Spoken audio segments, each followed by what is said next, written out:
علیکم ورحمت الله وبرکاته. دوستانو په پښتو شبکه کې زه یم توحیدیار حنفي او ستاسو په خدمت کې د یوې نوې ویډیو سره حاضر یم.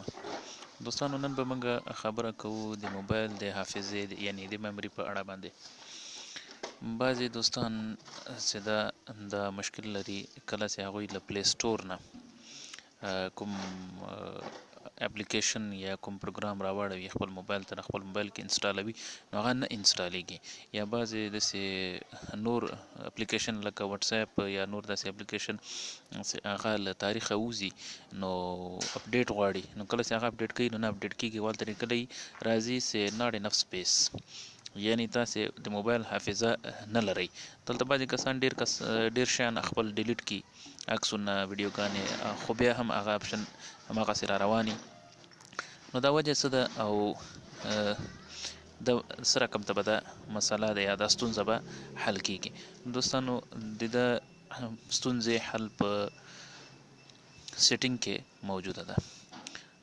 تاسو سره هر موبایل وي، په هر موبایل کې د سیټینګ اپشن موجوده وي، نو تاسو به یوازې خپل سیټینګ اپشن ته لاړ شئ.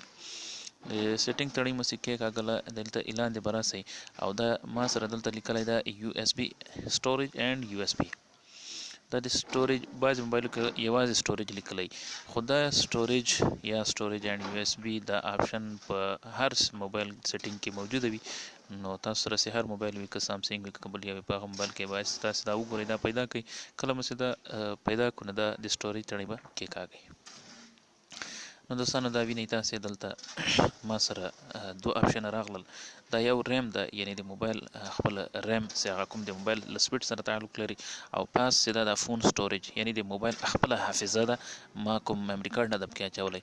نو 16 GB د ما د موبایل خپله حافظه ده. په دې حافظې کې تاسې وینئ چې دلته لیکلي اویلیبل 5.78 GB، یعنی 5.8 GB له ما سره چې دا حافظه دا خالی پاتې ده او نوره ډکه ده، یعنی 63% دلته تاسې وینئ چې دا ډکه ده. نو دوستانو دا به کېکاږئ، یعنی دا فون سټوریج چې دا به کېکاږئ. دا مو چې کله کېکاږئ دوستانو دلته تاسې وینئ تر ټولې لاندې به راسئ. دلته دا آخري کې دا کیچ ډیټا ده.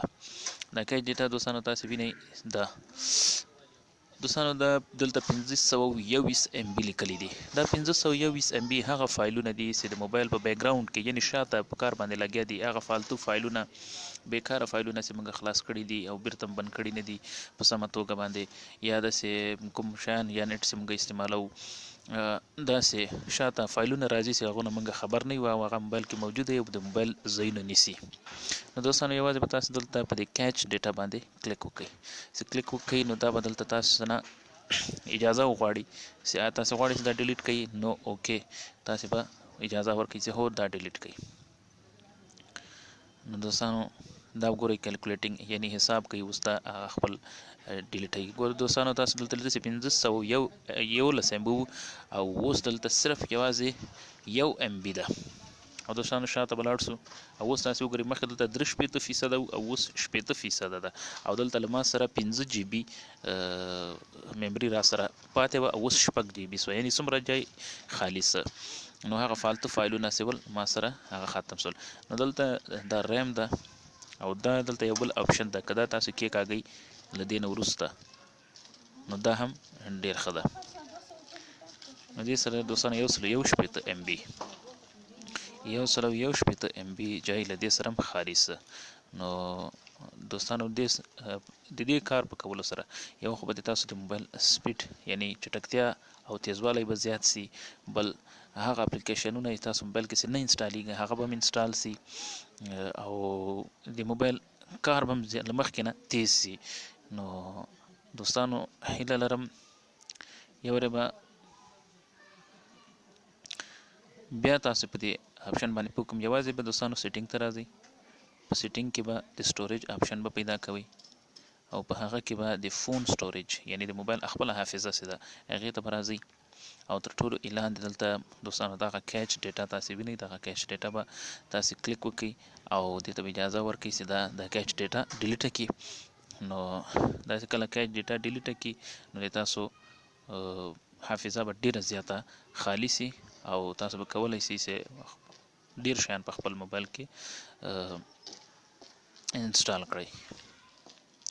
نو هیله لرم دوستانو چې دا ویډیو باید تاسو د خوښې وړ ګرځېدلی وي.